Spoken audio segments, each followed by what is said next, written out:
Hello and welcome to A Spirited Debate. I'm Lauren Green. While this election season has exposed some deep cultural and spiritual divides in our country, what one group deems morally intolerable, another group believes is a social good. And these two things cannot both be true. And yet, it is the political reality of our day, as many hot topic issues like abortion, same-sex marriage, and immigration become a driving force in the fight for religious liberty. How can a country survive what appears to be structural differences? Well, my guest today looks at the issue in his new book, Confident Pluralism, Surviving and Thriving Through Deep Difference. The author is Dr. John Inazu, professor of law and religion and professor of political science at Washington University in St. Louis. Welcome.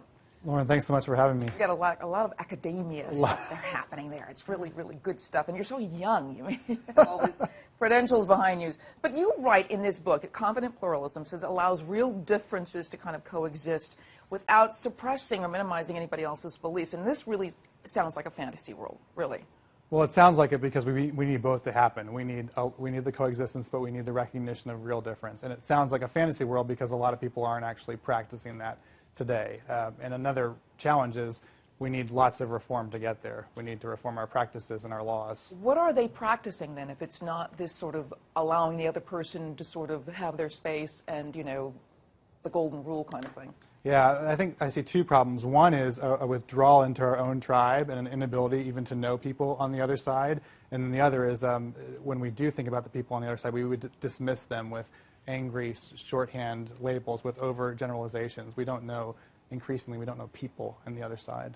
And when you talk about changing laws, what do you mean by changing laws? What laws need to be changed in a country that says, you know, everybody has the right to pursue happiness? Right. So it's more than happiness. It has to be, I think, built into our history and our constitutional structure is the recognition that we do exist with deep differences in our beliefs and in our groups, and that we have a First Amendment and other laws that should robustly protect that ability to disagree. And that's what's been lost in the last 30, 40 years. You know, I want to give you an example. You've watched, obviously, the presidential debate, or at least the campaign. Mm-hmm. And the last debate, when the issue of abortion came up, it really became obvious that these two things just can't coexist and both be true, like the idea that abortion is both morally intolerable and morally acceptable. These are actual truths that really can't coexist. So what's the problem here and what's the solution?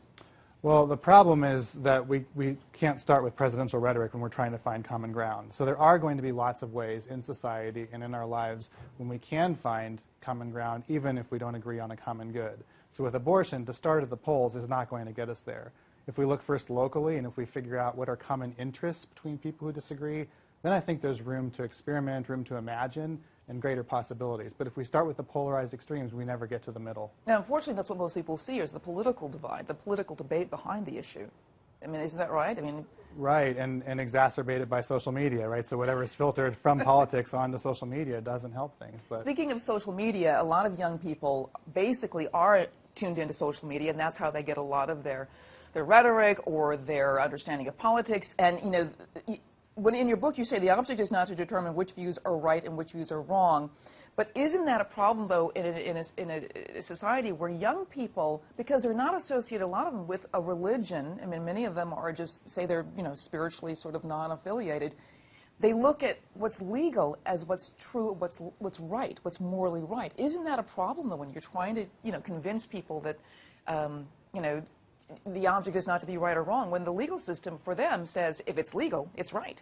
Right. Well, it might be. We still want to contest and fight for right and wrong, but we also want a process in which we can respect each other in doing that. And so part of, with younger folks, with social media, it's recognizing that the discussion is going to have to be more than tweets. We're going to have to step out of that and learn to listen better. And one of the questions that an increasingly secularized society raises is, what are the institutions that will make that possible? Where are people taught social practices of discussing and listening and following up?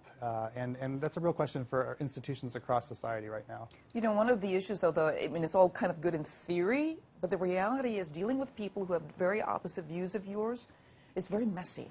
I mean, this is where it can get downright dirty.